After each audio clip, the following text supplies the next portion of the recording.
أشهد أن لا إله إلا الله وحده لا شريك له وأشهد أن محمدا عبده ورسوله. اللهم صل على محمد وعلى آله وأصحابه ومن سار على نهجه وتمسك بسنته إلى يوم الدين. وبعد، فأوصيكم ونفسي بتقوى الله وطاعته لعلكم تفلحون.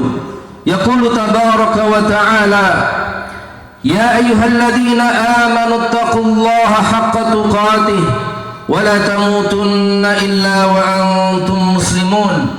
عباد الله، معاشر المسلمين والمسلمات، حفظكم الله. Ibadah Idul Adha, ibadah kurban, adalah ibadah yang memiliki keistimewaan karena ia mencakup dua dimensi sekaligus, dimensi uluhiyah ketuhanan dan dimensi insaniyah kemanusiaan. Dua dimensi ini, hadirin yang dirahmati oleh Allah, adalah intisari dari seluruh ajaran Islam.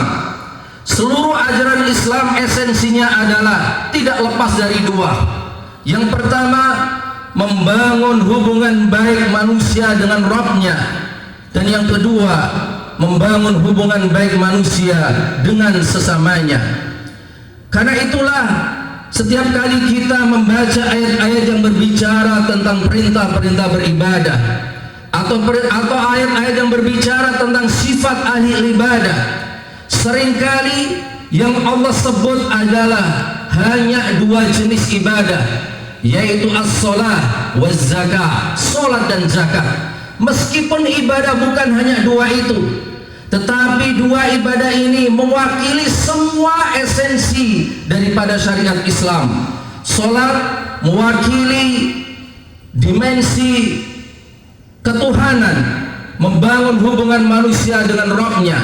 Sementara zakat mewakili semua jenis ibadah yang sifatnya sosial, ibadah-ibadah yang berkaitan dengan hubungan manusia dengan sesamanya. Bisa kita lihat misalkan ketika Allah mengatakan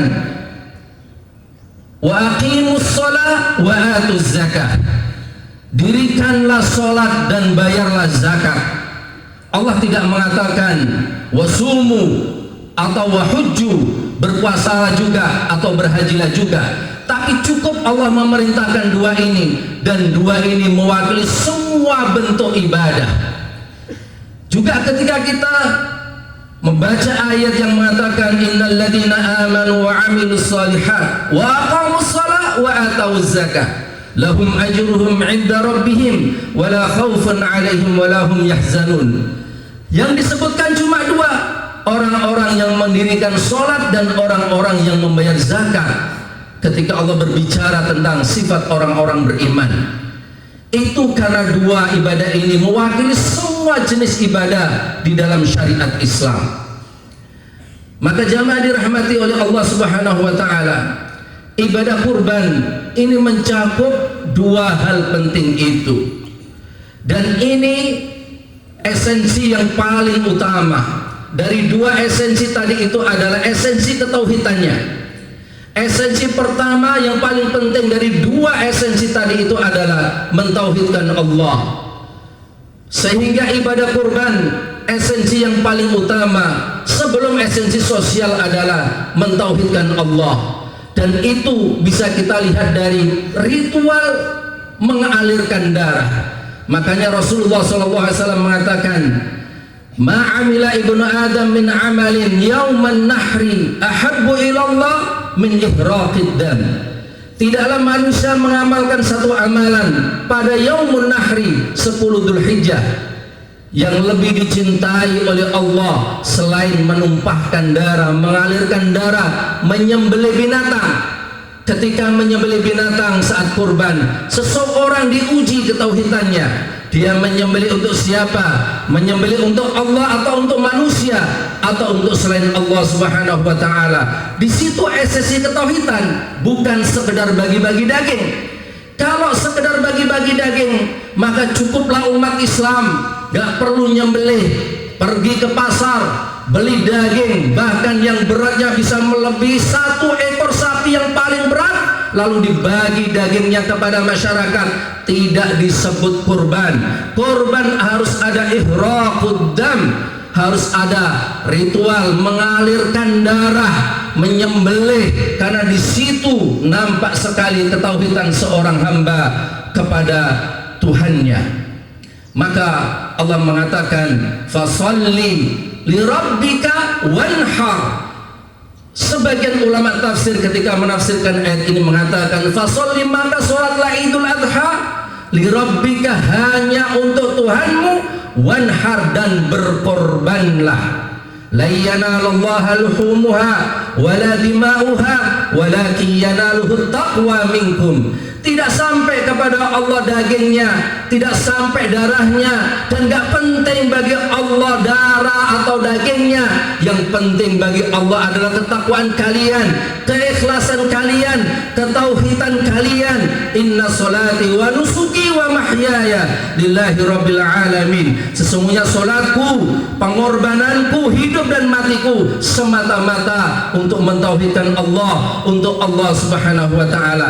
Ini dimensi yang pertama, yang paling utama dan paling penting dari dua dimensi yang dicakup oleh ibadah kurban. Dimensi yang kedua adalah dimensi insaniyah, kemanusiaan. Itu bisa kita lihat dari pola pembagian dagingnya yang dibagikan kepada seluruh masyarakat tanpa kecuali. Bukan hanya fakir miskin yang berkorban boleh makan, bahkan orang-orang kaya boleh makan korban atas nama hadiah.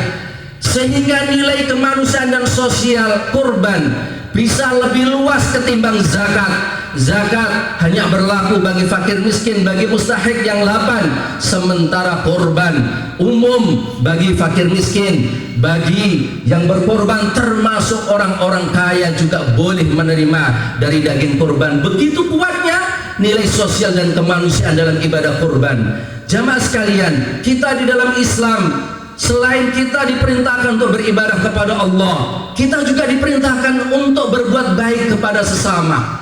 Dua hal ini tidak bisa dipisah-pisahkan. Tidak bisa ada orang mengaku ahli ibadah tapi hanya rajin sholat, pandai bermadhar, berpenampilan Islam, tetapi tidak rukun dengan tetangganya, tidak akur dengan kerabatnya, bahkan tidak pernah bersosial.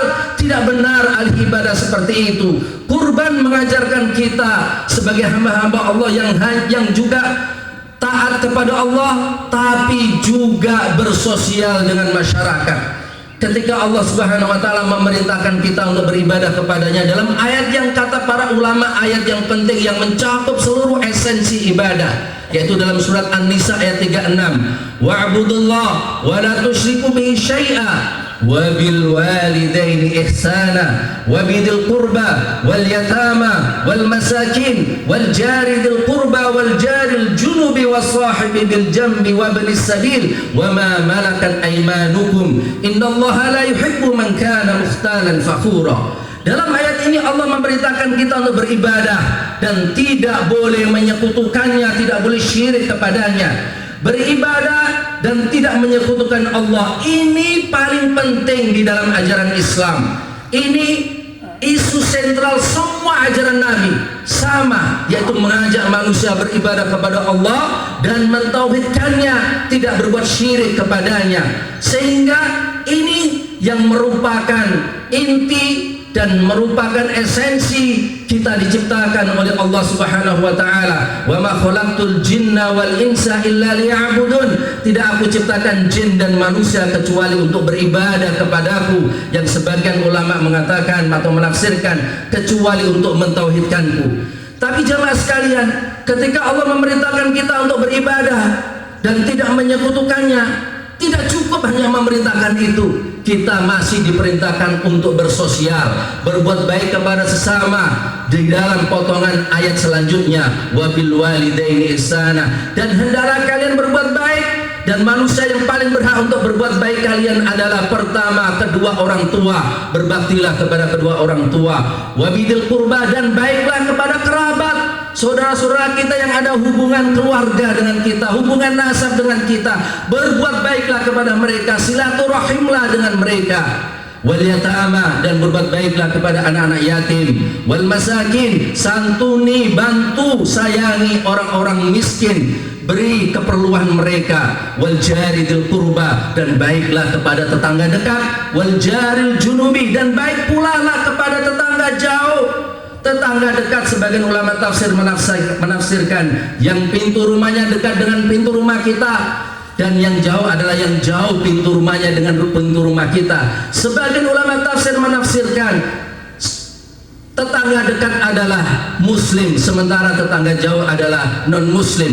Begitu kuatnya perintah kita bersosial, bukan hanya kepada muslim, tapi juga termasuk kepada non muslim menurut sebagian tafsir.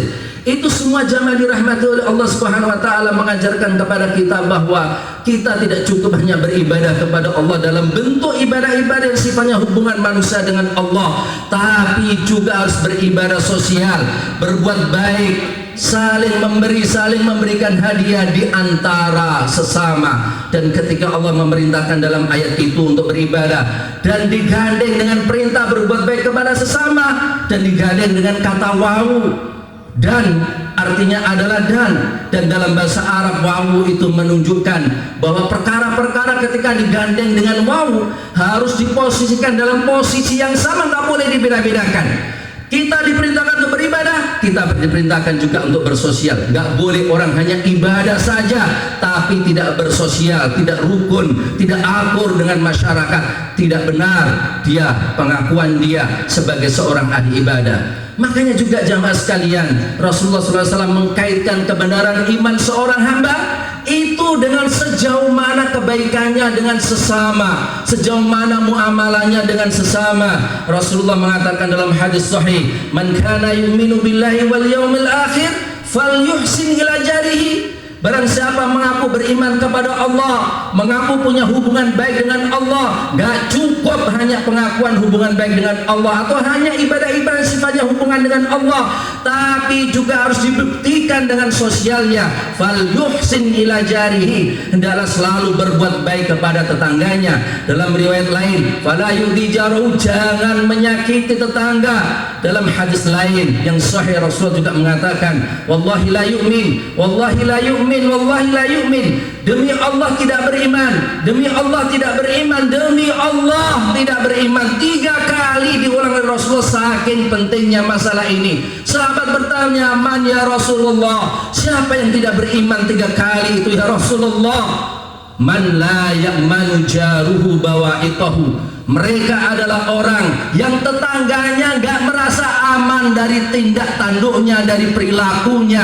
Mereka tidak beriman meskipun mereka beriman kepada Allah, rajin sholat, rajin ibadah yang sifatnya hubungan dengan Allah, tapi ketika tetangganya, masyarakat yang gak aman dengan perilakunya, tidak beriman kata Rasulullah, dan diulangi 3 kali. Dan untuk memotivasi kita agar buat baik kepada sesama, bukan hanya beribadah kepada Allah saja, Allah itu mengkaitkan kebaikannya dengan hambanya, dengan kebaikan hamba itu dengan sesamanya. Ketika manusia berbuat baik kepada sesama, hakikatnya berbuat baik kepada dirinya, karena Allah mensyaratkan kebaikannya kepada hamba itu dengan kebaikan hamba kepada sesamanya. Allah hanya akan baik kepada hamba jika hamba itu baik kepada sesamanya. Makanya Rasulullah mengatakan dalam hadis Muslim, Allahu fi aunil abdi maka al abdu fi auni akhi. Allah itu akan senantiasa membantu hamba, menolong hamba ketika kepepet, ketika butuh bantuan, dengan syarat hamba itu selalu dalam hidupnya membantu juga sesamanya. Rasulullah mengatakan dalam hadis yang diriwayatkan Imam At-Tabrani, disahihkan Imam Albani, Rasulullah mengatakan, "Sonaiul ma'ruf taqi masari as-su'." Berbuat baik kepada sesama itu bisa mencegah su'ul khatimah. Kita semuanya sangat ingin mendapatkan husnul khatimah dan selalu berusaha sekuat mungkin jangan sampai akhir hayat kita, akhir nafas kita, itu su'ul khatimah ya ibadallah. Di antara caranya adalah berbuat baik kepada sesama, bersosial dengan manusia, dengan masyarakat. Dan teori ini ternyata sudah difahami oleh Khadijah bahkan sebelum Islam, ketika Rasulullah SAW habis bertemu dengan Jibril dalam bentuk aslinya ketika menurunkan wahyu kepada Rasulullah SAW dari Allah. Dan saat itu Rasulullah masih ragu ada apa gerangan yang akan terjadi karena melihat makhluk yang begitu besar mengepakkan sayapnya, tidak pernah dilihat sebelumnya. Rasulullah takut kalau akan terjadi sesuatu pada dirinya. Setelah itu beliau belum sadar kalau itu malaikat, kalau itu adalah wahyu, belum sadar. Maka pulang badannya gemetar, curhat kepada istri tercintanya Khadijah. Maka Khadijah langsung punya persepsi benar. Artinya saat itu Islam baru akan mulai.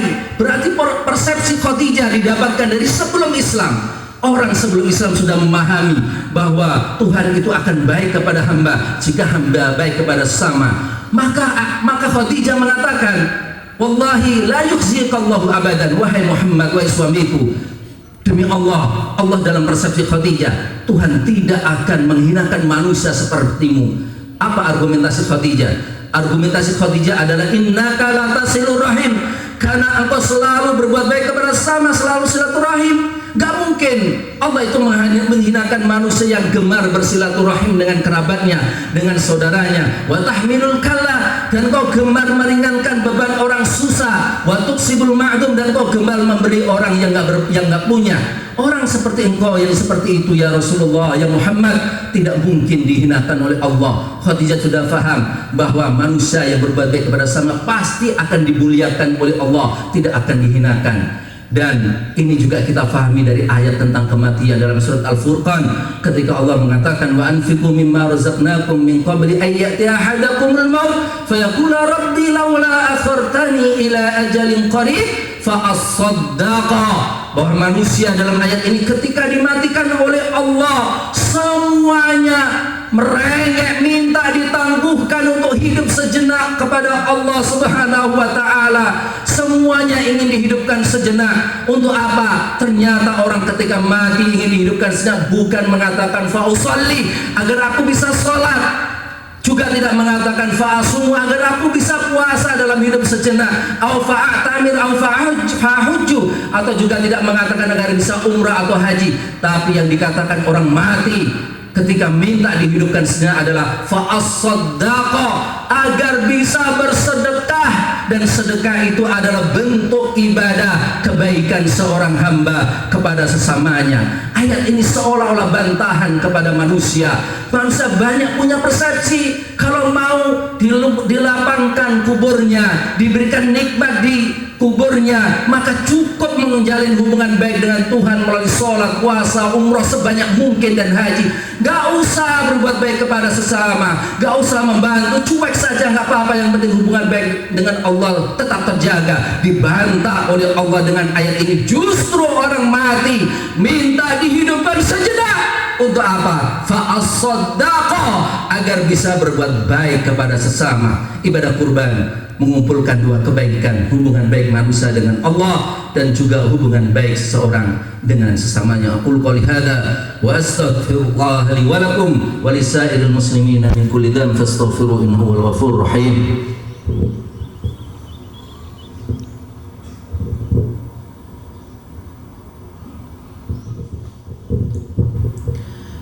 Alhamdulillah. Allahu akbar, Allahu akbar, Allahu akbar, Allahu akbar, Allahu akbar, Allahu akbar, Allahu akbar. Alhamdulillah alladzi arsala rasulahu bil huda wa dinil haqq liyuzhirahu 'ala ad-din kullihi walau karihal kafirun. أشهد أن لا إله إلا الله وحده لا شريك له وأشهد أن محمدا عبده ورسوله فاتقوا الله يا عباد الله واعلموا أن الله أمركم بأمر بدأ فيه بنفسه وثنى بالملائكة المسبحة بقدسه فقال تعالى إن الله وملائكته يصلون على النبي يا أيها الذين آمنوا صلوا عليه وسلموا تسليما اللهم صل على محمد وعلى آله وأصحابه أجمعين وارض اللهم عن الأربعة الخلفاء الراشدين أبي بكر وعمر وعثمان وعلي وعن جميع الآل والصحابة أجمعين وعنا معهم بأفك وجودك يا أرحم الراحمين اللهم اغفر للمسلمين والمسلمات